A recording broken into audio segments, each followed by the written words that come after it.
هي الدايرتين خلاص. هنبدأ بقى نشتغل في جسم الشنطة نفسه، الدايرتين قد بعض بالظبط. يلا بقى نشتغل في جسم الشنطة. هندخل من قدام تحت الحلقتين في أي مكان عادي، وبعدين هسحب الخيط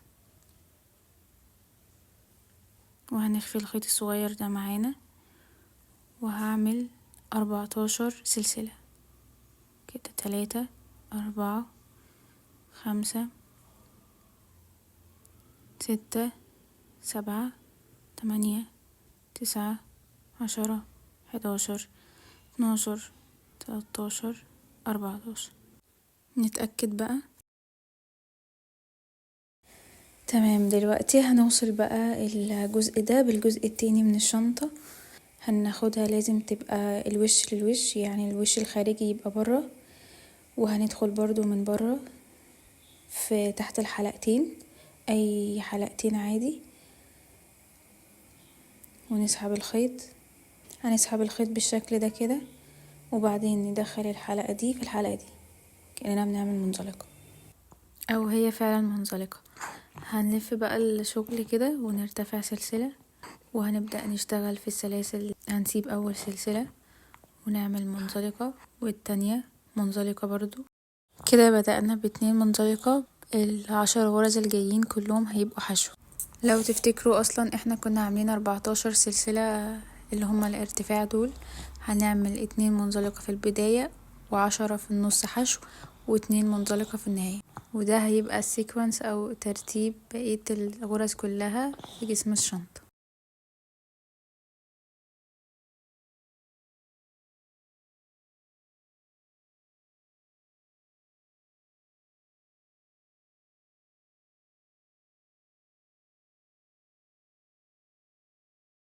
كده عملنا 10 غرز حشو. اخر غرزتين هيبقوا منزلقة. بندخل نسحب الخيط ونطلع من الحلقة اللي على الإبرة. ودلوقتي بقى هنوصل اللي عملناه ده بجسم الدايرة. هندخل نعمل برضو منزلقة تحت الحلقتين. بندخل دايما من برا، يعني من وش الشنطة من برا. هنا عايزة اوريكم بيبقى شكلها عامل كده، واهم حاجة يكون كله في ارتفاع واحد، يبقى فيه تناسق في الشكل، ميبقاش غرزة طويلة وغرزة قصيرة عشان بيفرق في الشكل في الاخر. بعدين هنلف الشغل ونرتفع سلسلة، ونكرر نفس اللي عملناه لكن في الحلقة الخلفية. يعني بعد ما ارتفعت سلسلة عملت 2 منزلقة عادي ما بين الحلقتين، في النص ما بينهم يعني هنشوفها بعد شوية. وبعدين في الحشو بدخل في الحلقة الخلفية زي ما شايفين كده دلوقتي، يعني مش بدخل تحت الحلقتين، بدخل في النص كده تحت الحلقة الخلفية. وبنعمل 10 غرز حشو زي ما عرفنا.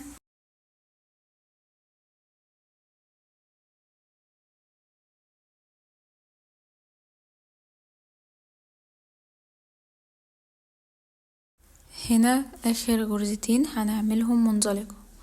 بندخل كده برضو ما بين الحلقتين، نسحب الخيط ونطلع من الحلقة اللي على الإبرة كده المنزلقة التانية. وكده خلاص خلصنا السطر. قبل ما ندخل في جسم الشنطة لازم نلف الخيط، ننزل الخيط تحت وندخل نسحبه علشان نعمل منزلقة كده، علشان نبدأ سطر جديد.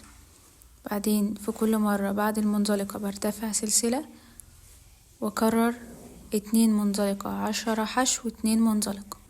هنا انا لفيت الشغل وهرتفع سلسلة، ودايما بنفوت الغرزة الاولى لان دي المنزلقة، وبعدين بنعمل 2 منزلقة، وبعدين 10 حشو.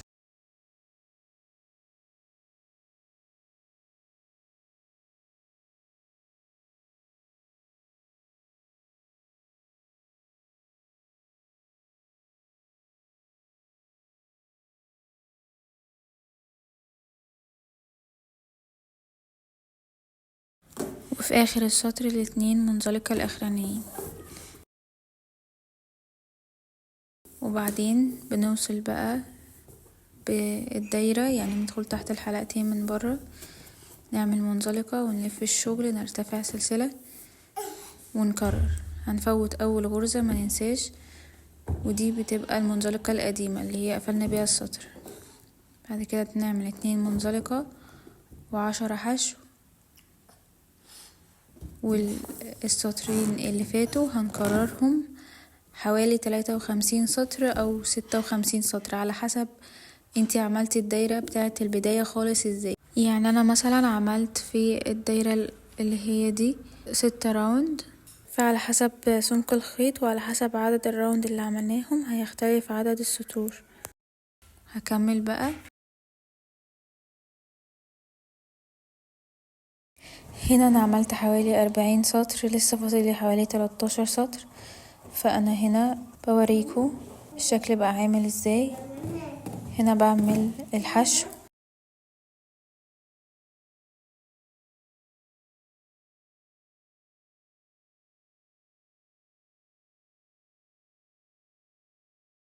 اخر غرزة حشو واخر 2 منزلقة، دي الاولى وهنا التانية.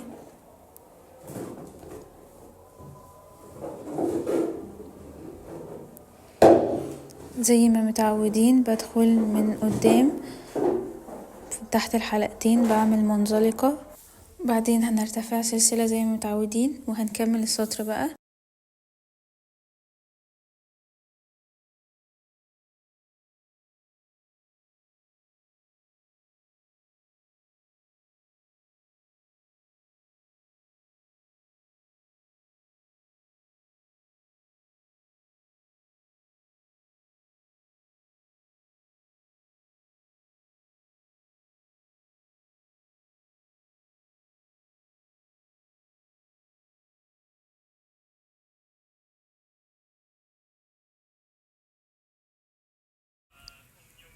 هنا بالنسبة لي فاضلي عدد سطور لحد ما اوصل لهنا مثلا عشان اسيب مكان للايد، وكل واحد يذوقه بقى حسب عايز يسيب قد ايه او دوران الشنطة يبقى قد ايه.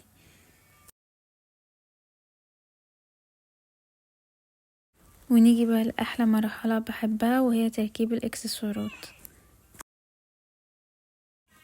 كل اللي هنحتاجه سلسلة الطول اللي احنا عايزينه وإبرة تنظيف معدن او بلاستيك المتوفر، وهنحتاج الاكسسوارز ده.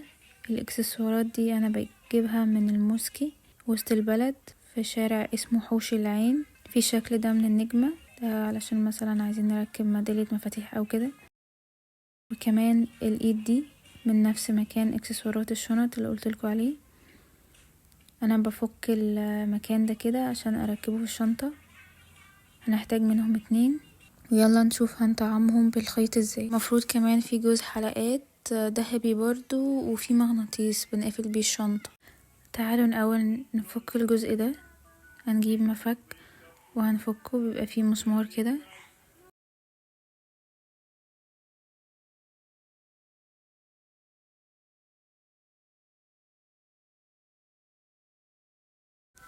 وبعدين هنلضم بقى الخيط بتاعنا في الابرة، هنفرده كده ونلضمه في الابرة.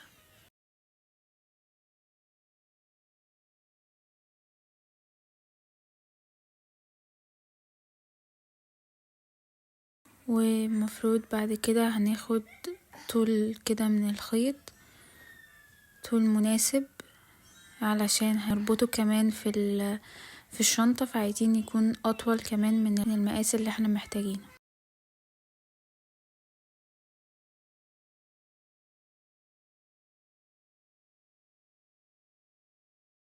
بعدين هندخل بقى في الاكسسوار كده او في ايد الشنطة ده من البداية، وبعدين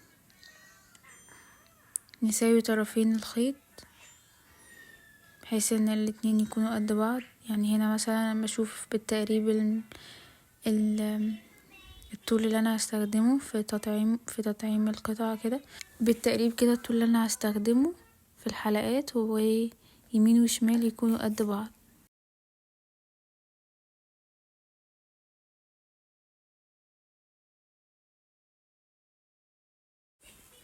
كده تمام تقريبا، يعني ده مش محتاجة اكتر من كده طول.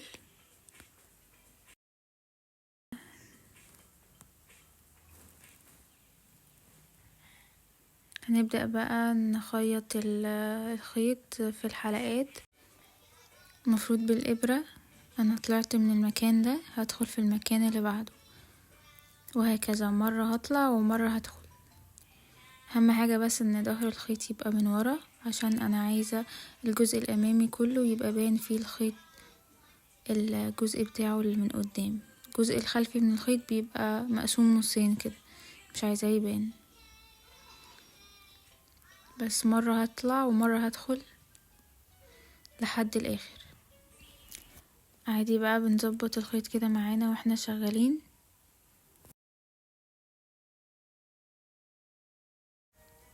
كده خلصناها كلها. شايفين شكلها اختلف ازاي؟ بقت احلى بكتير.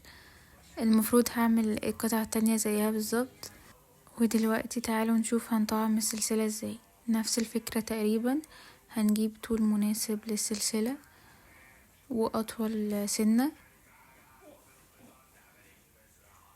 يعني هنطول كده عن طول السلسلة حبة حلوين.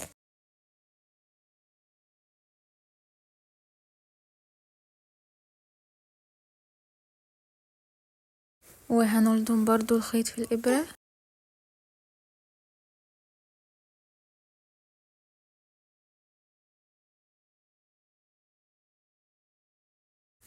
وبعدين هندخل في أول حلقة في السلسلة، هنطلع الخيط كله، وبعدين هنعقد آخر الخيط كده. يعني هنحاول نسيب برضو مسافة متساوية. يعني هنا هقيس الطول اللي انا هستخدمه تقريبا في السلسلة كده، هلاقي ان الجزء ده محتاجة اطوله شوية. انا برضو هحتاج الخيط ده بعد ما اخلص تطعيم السلسلة، عشان هخفيه جوه الشنطة او جوه السلسلة نفسها بالشكل ده كده. انا شايفة ان كده الطول مناسب تقريبا. يلا بقى نبدأ نخيطه في السلسلة. نفس فكرة الايد بالظبط، لكن هنا هنختصر خطوة. بدل ما نطلع من حلقة وبعدين ندخل في حلقة، لا، ممكن نختصرهم في حلقتين، لان هي يعني مرنة شوية مش زي التانية كانت جامدة يعني.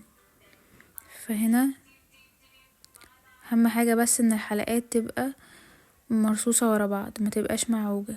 يعني انا هنا كده شايفين بعدلها، هنا كده معوجة، لازم اعدلهم كده.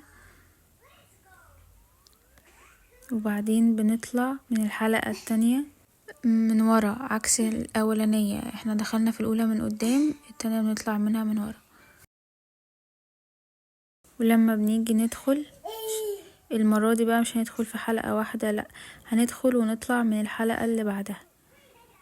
هنكمل كده بنفس الطريقة عشان نختصر. بناخدها كده، ندخل ونطلع من الحلقة اللي بعدها، وهكذا ناخد 2 في كل مرة.